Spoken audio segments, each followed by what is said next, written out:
دوستو، آج کی اس ویڈیو میں ہم آپ کو ایک طوائف کا ایسا سچا واقعہ بتانے والے ہیں جو حج کرنے کے لیے مکہ مدینہ پہنچ گئی، لیکن وہاں پر جانے کے بعد اس کے ساتھ میں جو کچھ بھی ہوا اسے دیکھ کر آپ کے بھی رونگٹے کھڑے ہو جائیں گے اور آپ بھی کچھ سوچنے پر مجبور ہو جاؤ گے۔ اس لیے آج کا یہ ویڈیو آپ سبھی کے لیے بہت ہی زیادہ خاص ہے، اس کو آخر تک ضرور دیکھیں اور مہربانی کر کے اسے اپنے دوستوں میں ضرور شیئر کر دیں۔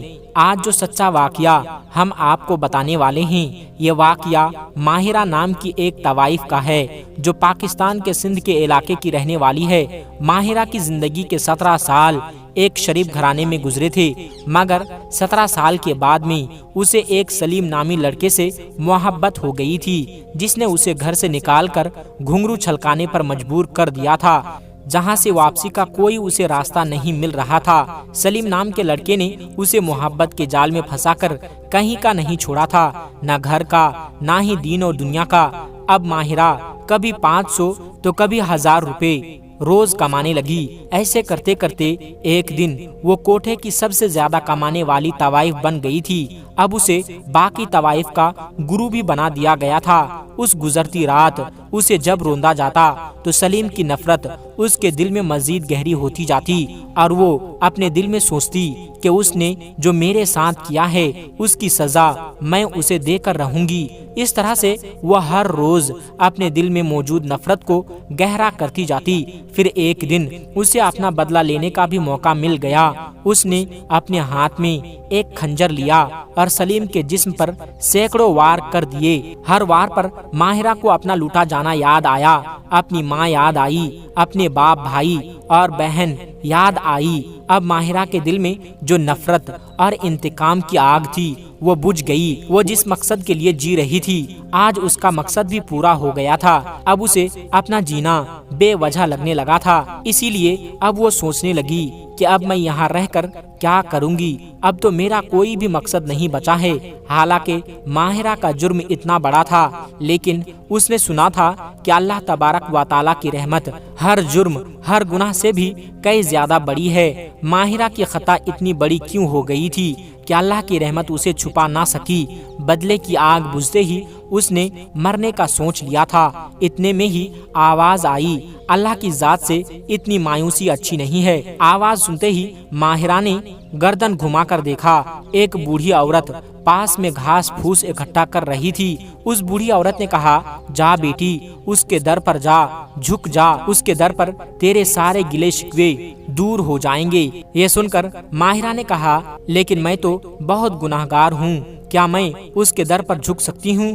پھر ماہرہ مایوسی سے اپنی پوری کہانی اس بوڑھی عورت کو سنا دی۔ یہ سن کر بوڑھی عورت نے کہا، بیٹی، کوئی کتنا ہی بڑا گناہگار کیوں نہ ہو، اگر کوئی سچے دل سے اس کے در پر جھک جائے تو اللہ تبارک و تعالی سب کچھ معاف کر دیتا ہے۔ اس پر ماہرہ نے کہا، اماں جی، میں تو ایک طوائف ہوں، اور طوائف نہیں بلکہ طوائف رانی ہوں۔ میرے بستر پر نہ جانے آج تک کتنے لوگ آئے ہیں۔ یہ سن کر بوڑھی عورت نے کہا، بیٹی، اللہ کی رحمت کو بھی اتنا چھوٹا نہ سمجھ جو اس کے آگے جھک جاتا ہے۔ اگر تیرے گناہ سمندر کے جھاگ کے برابر بھی ہو گئے ہوں تب بھی اللہ تبارک و تعالی تجھے معاف کر دے گا۔ اس بوڑھی عورت کی بات ماہرہ کو سکون دے دیا۔ پھر وہ عورت چلی گئی، لیکن اب ماہرہ کو جینے کی ایک نئی امید مل گئی تھی۔ اب ماہرہ سوچنے لگی، لیکن اللہ کا یہ در ہے کہاں؟ بس یہی سوچتے سوچتے اس نے راستے چلتے ایک لڑکے سے پوچھ لیا تو اس نے بتایا کہ سعودی عرب مکہ مکرمہ میں۔ لڑکے کا جواب سن کر ماہرہ خوش ہو گئی۔ پھر اس نے سعودی عرب جانے کے لیے ساری معلومات لی، سارے کاغذات بنوائے اور آخر کار اس کا سعودی عرب جانے کا دن بھی آ گیا۔ اس طرح سے پھر ماہرہ سعودی عرب میں پہنچ گئی۔ اب اس کے سامنے خانہ کعبہ تھا۔ نظر پڑتے ہی ماہرہ نے شرمندگی سے اپنی نظریں جھکا لی اور کہنے لگی، میں کیسے کروں آپ کا سامنا؟ یا اللہ، میرے دل کو توفیق دے دے کہ میں اپنے سارے گناہ چھوڑ دوں۔ آنسو لگاتار ماہرہ کی آنکھوں سے بہ رہے تھے اور وہ لگاتار اپنے رب کی بارگاہ میں دعا کرتی جا رہی تھی۔ اتنے میں ہی وہ کسی کی نظر میں آ گئی۔ وہ سندھ کا ایک بہت بڑا آدمی تھا جو پہلے کئی بار ماہرہ کا گراہک بن چکا تھا۔ ماہرہ کو دیکھتے ہی وہ سوچنے لگا کہ کیا زمانہ آ گیا ہے، اب تو طوائف عورتیں بھی عمرہ کرنے آنے لگی ہیں، لیکن میں ایسا ہرگز نہیں ہونے دوں گا۔ یہ سب باتیں سوچتے ہوئے وہ بڑا آدمی بھول گیا کہ وہ بھی ماہرہ کا گراہک بن چکا ہے، لیکن اب وہ اپنے دل ہی دل میں ماہرہ کو وہاں سے نکالنے کا منصوبہ بنانے لگا، لیکن شاید وہ نہیں جانتا تھا کہ اللہ تبارک و تعالیٰ تو دلوں کے حال کو بہتر جانتا ہے۔ اسی وجہ سے شاید اس جیسے گناہگار کو اللہ تبارک و تعالیٰ نے چھوٹ دے رکھی ہے۔ ماہرہ تو پھر بھی اپنے کیے پر دل سے شرمندہ تھی، اسے تو کسی کے دھوکے نے ایسا بنا دیا تھا۔ اللہ بندے کے حج اور عمرہ کو نہیں دیکھتا ہے، بلکہ اس کی نیت اور اس کی معافی کو دیکھتا ہے۔ خیر، اگلے دن سیٹھ کو یعنی اس بڑے آدمی کو کچھ کام یاد آ گیا، اس لیے وہ وہاں سے کچھ دنوں کے لیے جدہ چلا گیا، اور ادھر ماہرہ اب ہر روز خانہ کعبہ جاتی اور وہاں پر جا کر گھنٹوں بیٹھی رہتی، کبھی حرم شریف کو دیکھتی تو کبھی رو پڑتی تو کبھی واپس چلی جاتی۔ اسی طرح سے ماہرہ کے دن گزرتے چلے گئے۔ ماہرہ کو اب یہاں پر آئے ہوئے 13 سے 14 دن ہو گئے تھے، لیکن ابھی تک اس نے عمرہ نہیں کیا تھا اور نہ ہی اس نے وہاں پر کوئی نماز پڑھی تھی۔ بس حرم میں جانا، وہاں پر بیٹھے رہنا، کبھی رونے لگ جانا اور واپس چلے جانا، اس کا یہی معمول بنا ہوا تھا۔ اللہ اس کے دل میں آہستہ آہستہ ہدایت ڈال رہا تھا۔ پھر ایک دن اچانک ماہرہ کی زبان پر معافی کے الفاظ آ گئے۔ وہ کہنے لگی، یا اللہ یا اللہ۔ اس نے ایک وقت وہاں پر بیٹھے ہوئے اپنے اللہ کو پکارا تھا۔ ہر بار اسے یہی لگا تھا کہ اللہ نے اس کی پکار کا جواب دیا ہے۔ اس کے دل میں سکون بھرنے لگا تھا، اس کی ہمت بڑھی اور لگا کہ اللہ کو منانے کا یہی وقت ہے۔ اسی لیے اگلے دن اس نے خانہ کعبہ کی چادر کو تھام لیا اور کہنے لگی، یا اللہ مجھے معاف کر دے، یا تو مجھے اپنی رحمت کی پناہ میں لے لے۔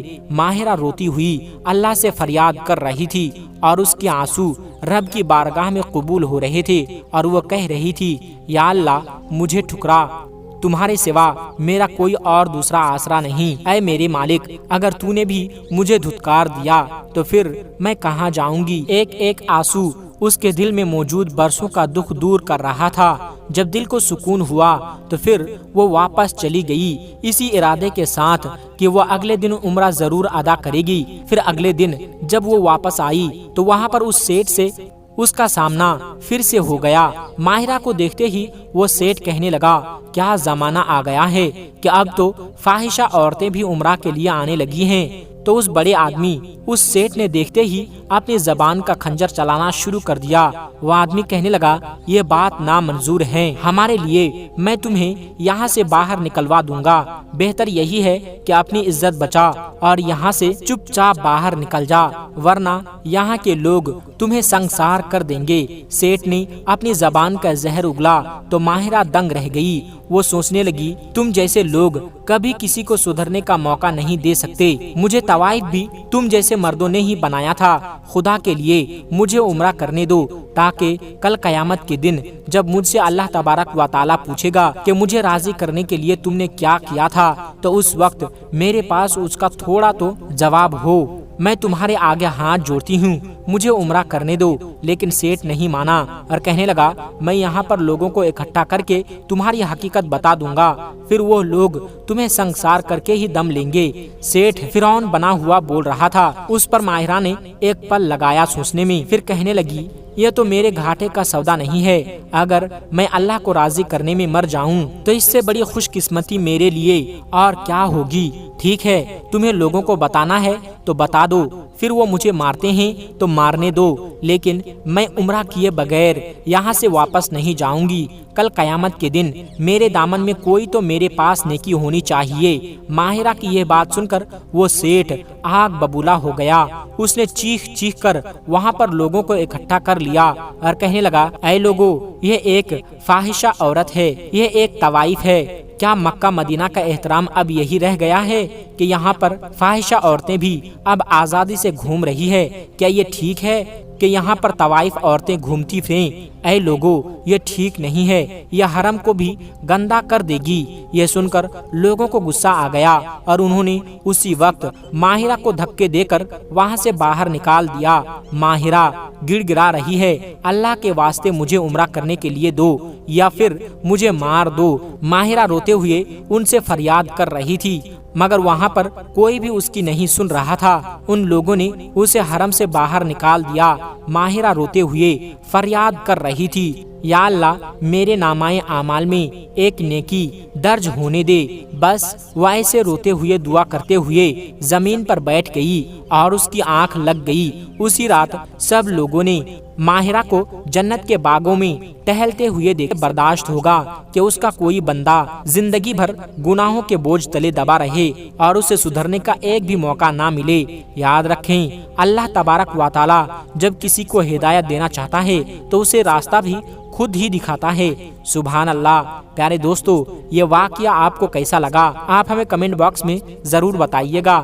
دوستو، آخر میں ہمارے تمام مسلمان بھائی بہنوں سے گزارش ہے کہ اس چینل کو بنانے کا ہمارا مقصد یہ ہے کہ جتنے بھی ہمارے ہندوستانی بھائی بہن ہیں، چاہے وہ ہندو ہو یا مسلمان، سب کو اسلامی اور سبق آموز واقعہ سنا کر ان کا ایمان تازہ کرنا ہے اور سب لوگ اس سے کچھ نصیحت حاصل کر سکے۔ اور یہ بات بھی ہے کہ دین اسلام کی باتوں کو عوام اور مسلمانوں تک پہنچانا ثواب کا کام ہے۔ اس لیے اس ویڈیو کو ایک لائک کر کے اپنے قریبی دوستوں تک شیئر کر کے ثواب کا کام ضرور کرے۔ دوستو، آج کی ویڈیو میں بس اتنا ہی۔ اگر آپ کو یہ ویڈیو ذرا بھی اچھی لگی ہو تو آپ ہمیں سپورٹ کرنے کے لیے چینل کو سبسکرائب ضرور کر لیجئے گا۔ اللہ تبارک و تعالی سے دعا ہے کہ ہمارے جتنے بھی مسلمان بھائی بہن اس ویڈیو کو دیکھ رہے ہیں اسے سیدھے راہ پر چلنے کی توفیق عطا فرمائیں اور اسے ہر ترقی سے مالا مال کر دے۔ آمین ثم آمین۔ آج کی ویڈیو میں بس اتنا ہی۔ ملتے ہیں ایک پھر نئی ویڈیو کے ساتھ۔ تب تک آپ اپنا اور اپنوں کا بہت زیادہ خیال رکھیے گا۔ السلام علیکم ورحمۃ اللہ وبرکاتہ۔